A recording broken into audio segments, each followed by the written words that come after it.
Sons Compassivos, um programa Rádio Borba em parceria com a Associação Borba Contigo Cidade Compassiva. Um programa que visa sensibilizar para a importância da comunidade cuidar no final da vida. Sons Compassivos, um programa que pode ouvir em 93.8 FM. Olá a todos, sejam muito bem-vindos para mais uma edição do programa Sons Compassivos na Rádio Borba. No programa de hoje vamos falar acerca da pandemia e espiritualidade e temos connosco a doutora Sílvia Vilar e também o doutor João Pedro Marques para nos falarem acerca desta temática. Em primeiro lugar, queremos agradecer a vossa presença em mais um programa Sons Compassivos na Rádio Borba e começo por perguntar se no século XXI ainda faz sentido falar de espiritualidade.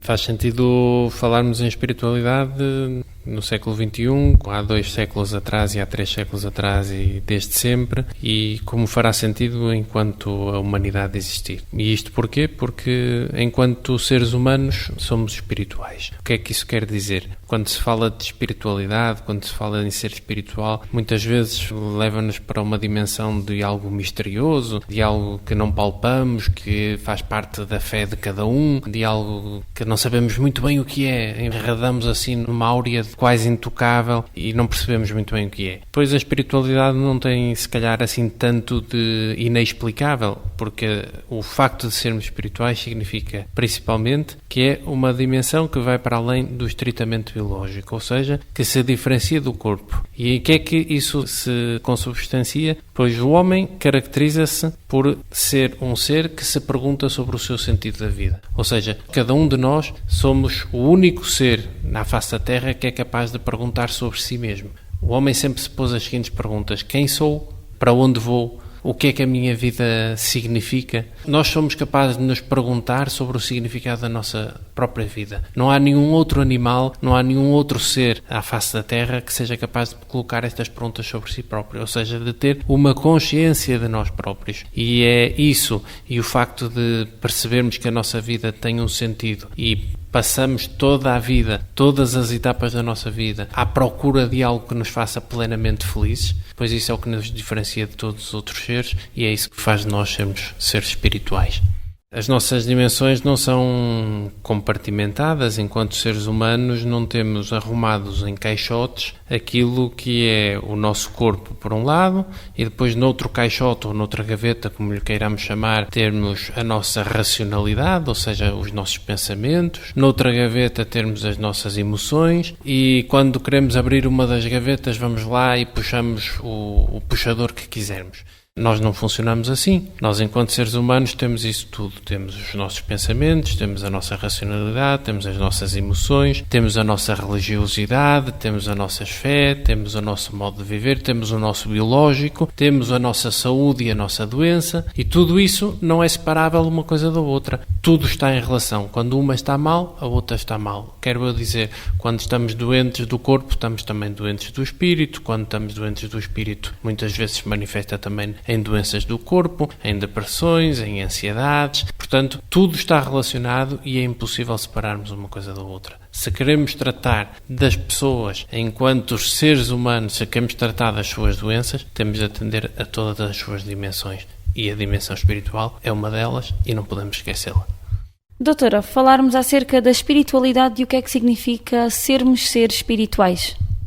Olá a todos, obrigado por estar aqui e por esta oportunidade. A espiritualidade é a humanidade em plenitude, é nossa natureza, a nossa essência, é aquilo que já somos, que nos pertence por ser humanos, é ser compassivo, é ser feliz, é estar vivo.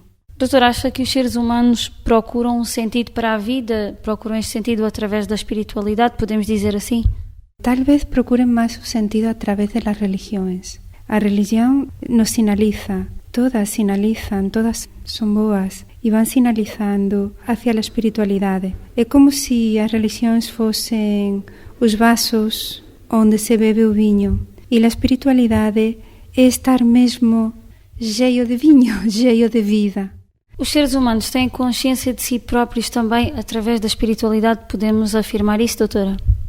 Sim, precisamente a búsqueda de quem somos, do que estamos a fazer, do porquê estamos aqui, são perguntas que o ser humano se faz continuamente.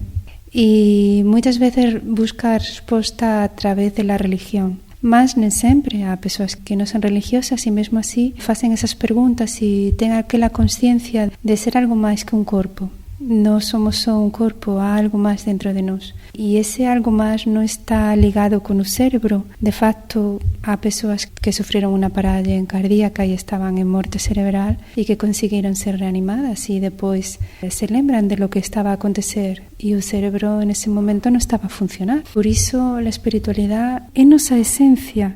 É o mais profundo de nós. Por isso, é algo que temos todos os seres humanos e que forma parte de nós. Doutor, perguntar-lhe também se podemos dizer que quando estamos perante um acontecimento mais doloroso, as pessoas se agarram mais à espiritualidade. Costumo dizer muitas vezes que há situações da vida, só quando passamos por elas é que sabemos como é que vamos nós responder. Quer dizer, olhar para o outro, olhar para as outras pessoas que estão doentes e tentar arranjar explicações para o que elas estão a passar ou dar conselhos sobre como devem viver essa situação é muito fácil e todos nós muitas vezes fazemos. Mas o difícil é quando experimentamos nós, em nós próprios, essas situações de vida que acabam por pôr em causa tudo o que até agora vivemos. E, portanto, tenho muita cautela quando falo da vida dos outros ou quando me dirijo aos outros e dou conselhos, principalmente quando estão a passar algo que eu ainda não passei. E a doença, muitas vezes, provoca isso nas pessoas. Nós, quando estamos de fora e quando estamos a cuidar as pessoas, não estamos totalmente de fora porque nos vamos envolvendo na vida das pessoas e vamos conhecendo e para além das análises e dos exames que fazemos, ser médico é entrar em contacto com as pessoas, com os seus sofrimentos, com o modo como estão a viver aquele acontecimento da doença na sua vida, não é? E aí estamos a tocar a espiritualidade e o modo como estão a viver. Pois se vamos a essa dimensão e se nos envolvemos, começamos a perceber que a doença provoca um grande sofrimento nas pessoas, que a doença provoca mudança no estilo de vida das pessoas, que a doença muitas vezes é uma grande questão que faz revolta nas pessoas porque não encontram sentido para aquilo que estão a viver, porque começam a ver a morte muito mais cedo. Nós, quando somos novos, não pensamos na morte. Ninguém põe essa questão. Está lá, muito distante. Se calhar morreu o meu avô, se calhar morreu a minha avó. Toca-nos mais de perto um bocadinho quando morre um dos nossos pais. Mas ainda assim vamos metendo a nossa própria morte sempre muito longe. E é algo que tentamos nunca tocar muito. Sabemos que está lá, mas... Ora, quando ficamos doentes, e se essa doença é uma doença capaz de nos levar à morte, imediatamente a morte fica muito perto. E o fim fica muito perto. E o sentido da nossa vida começa a ser questionado de uma forma completamente nova. Estas perguntas de quem somos, de onde viemos e para onde vamos, começam a ficar sem resposta. Para reencontrar um sentido para vivermos bem a doença, ou seja, para estarmos bem com a doença, não é possível enquanto não dermos resposta a essas perguntas. É preciso novamente ir procurar motivações para estarmos na vida, perceber que a nossa vida não é só enquanto temos saúde, mas que na doença continua a ser exatamente a mesma vida. Se calhar não fazemos as mesmas coisas, mas podemos estar com as mesmas pessoas, podemos continuar a amar as mesmas pessoas, podemos continuar a ser amados pelas mesmas pessoas, como podemos continuar a ter relação com as pessoas com quem estamos, se calhar de maneira diferente, porque a nossa doença nos vai dando algumas incapacidades, mas é sempre possível entrarmos em relação com essas pessoas. E, portanto, tudo isso tem que ser reorientado e fazer dessa experiência da doença uma nova experiência, como tantas outras. Vamos lá ver. Quando nós aprendemos a caminhar, ao início temos imenso medo. Os pais têm que nos andar com a mãozinha para nós não cairmos. Até que nós ganhamos coragem, percebemos que temos equilíbrio e conseguimos andar. E então já queremos é correr. E vamos de experiência em experiência. E em cada experiência o medo vai-se diminuindo porque percebemos que afinal somos capazes. No final da vida, se calhar é um bocadinho ao contrário, ou na experiência da doença. Porque nós entramos com medo porque estamos no desconhecido e não sabemos aonde vamos parar. E o que é que a doença nos vai mostrar. Mas se vamos passo a passo e em vez de pormos logo o rótulo da morte à nossa frente e dizer é o fim, perceber que é preciso continuar dia a dia e aprender a viver de uma forma nova, como se estivéssemos novamente a aprender a andar a caminhar. Neste caso, se calhar, muitas vezes implica ser aprender a deixar de caminhar. aprender a deixar de conseguir ter autonomia absoluta, deixarmos de andar ou por deixarmos de ter autonomia passamos a ser outras pessoas? Não, somos exatamente as mesmas pessoas que nascemos, que aprendemos a caminhar, que aprendemos a trabalhar, que aprendemos a lutar pela vida e que agora estamos a aprender a ter menos capacidades e que vamos aprender um dia a estarmos em paz mesmo na morte. Doutora, falarmos que consequências práticas é que tem a dimensão espiritual? Quando a mente e o coração estão conectados, podemos lidar mais facilmente com o sofrimento, tanto com o nosso sofrimento quanto com o sofrimento dos outros. E isto para cuidar é muito importante, porque acompanhar a uma pessoa que está com uma doença grave ou que está em sofrimento é mais fácil quando esta espiritualidade está bem, quando está em harmonia. E quando estamos em harmonia conseguimos lidar melhor com estas situações que são dolorosas e que são difíceis, tanto a pessoa que cuida quanto a pessoa que é cuidada. E não só, evidentemente, se é mais fácil lidar com o sofrimento, também vai ser mais fácil lidar quando não é o sofrimento, com o dia a dia e com a vida. E para viver plenamente cada dia, que é o mais importante que temos. Doutora, fala-nos então sobre a espiritualidade no final da vida. É importante também a espiritualidade nesta fase? Eu acho que precisamente nessa fase é quando é mesmo mais importante. A pessoa chega ao final de sua viagem pelo mundo e vai fazer a viagem mais importante de sua vida, que é a morte. É uma viagem que, como diz o Dr. Enrique Benito, sempre acaba bem, porque ninguém morre a médias.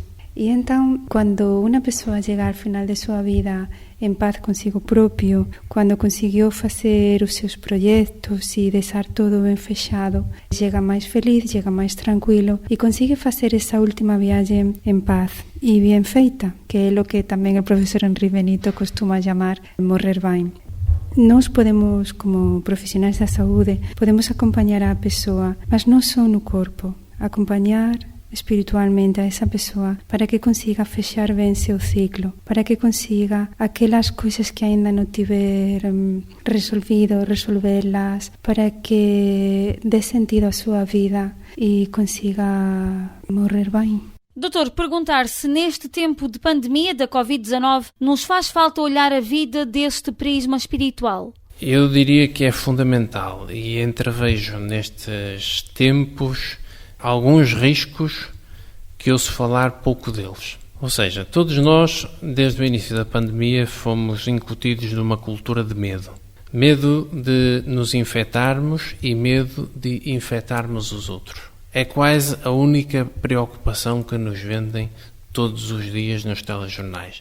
Ao início ainda víamos algumas imagens das enfermarias todas cheias, sempre nos outros países quando ainda não tinham chegado cá. Estavam cheios de medo, uma doença muito perigosa, que tem muitos riscos de facto, mas hoje em dia parece que só nos falam de números, de quantos é que foram infectados, de quantos é que não foram infectados, e quando em alguma localidade, e nós que vivemos em localidades mais pequenas percebemos isso bem, quando em alguma localidade surge uma pessoa que sem culpa nenhuma ficou infectada, e sem culpa nenhuma, volto a dizê-lo, porque nenhum de nós tem que deixar de trabalhar, nenhum de nós tem que deixar de ir às compras, porque nenhum de nós tem que deixar de estar com os seus familiares mais próximos e que muitas vezes estão em outras terras, mas que têm o direito de vir visitar os seus e de estar com os seus. Sem culpa nenhuma ficou infectado no meio disto, porque apesar de ter feito essa vida normal, teve todos os cuidados, andou com a máscara, desinfetou as mãos, fez o isolamento social, o distanciamento social, cumpriu todas as regras e apesar disso ficou doente, porque é possível ficar doente mesmo apesar disso. Nós hoje vemos que há como que uma culpabilização dessa pessoa. Ou seja, quando surge um infectado numa comunidade, toda a gente quer saber quem é, quem não é, onde é que teve, como é que não teve, como é que apanhou, como é que não apanhou. Ora,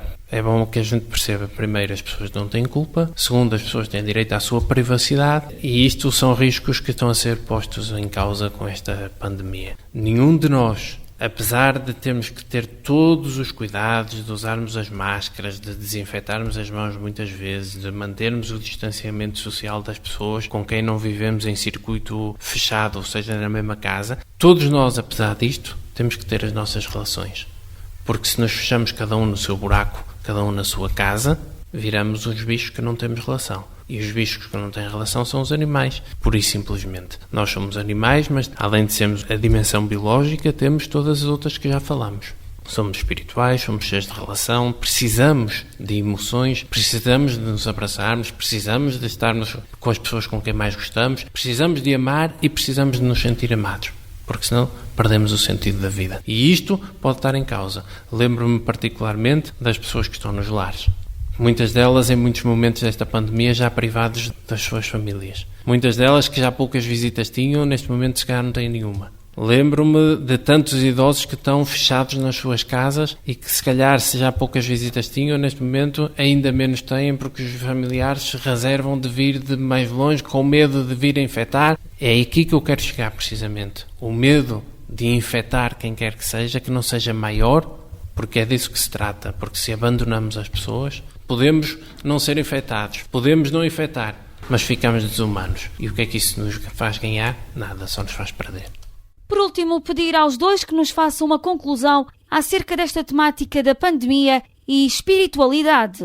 Voltaria a reforçar algumas ideias centrais daquilo que já fomos dizendo. Em primeiro lugar, reforçar esta ideia de que a espiritualidade não é algo de misterioso, não é algo de intocável. A espiritualidade faz parte do ser humano, de todos. Não é de alguns que escolhem ser espirituais. Não. A espiritualidade faz parte de todos nós e, acima de tudo, é o modo como damos sentido à nossa vida e como interpretamos a vida dos outros. Portanto, toda esta parte que implica relacionarmos-nos com o outro, onde estão as nossas emoções, onde estão as nossas paixões, onde estão os nossos sofrimentos, onde está tudo aquilo que não é basicamente palpável da nossa vida e que influencia depois também o palpável, o biológico e as doenças da nossa vida. Isso é fundamental nós não descurarmos. Como nos preocupamos muitas vezes em tratar da nossa saúde física e andamos muitas vezes em querer fazer exames e mais exames e análises, preocupados em saber se o nosso biológico está bem, é fundamental também que nos preocupemos todos os dias em fortalecer o nosso espírito, ou seja, em estarmos bem também quanto ao sentido da nossa vida, em estarmos bem na nossa vida, estejamos saudáveis ou doentes, estejamos a sofrer ou estejamos a viver uma grande alegria da nossa vida, que saibamos interpretá-la e saibamos procurar em cada dia estarmos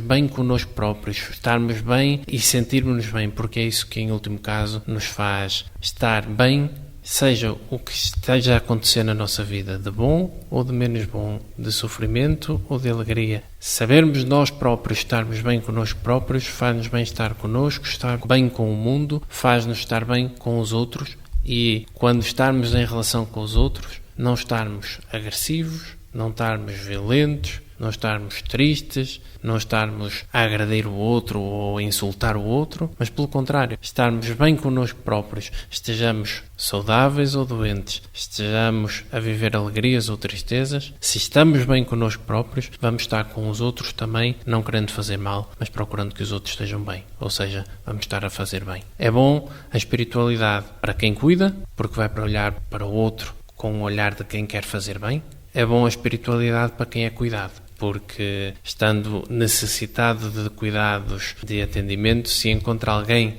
que lhe vem também fazer bem, ele próprio vai se encontrar muito melhor no seu estado de sofrimento e no seu estado de doença. E é desta forma que terminamos mais uma edição do programa Sons Compassivos na Rádio Borba. Na edição de hoje falamos acerca da pandemia e da espiritualidade com a doutora Sílvia Vilar e também com o doutor João Pedro Marques.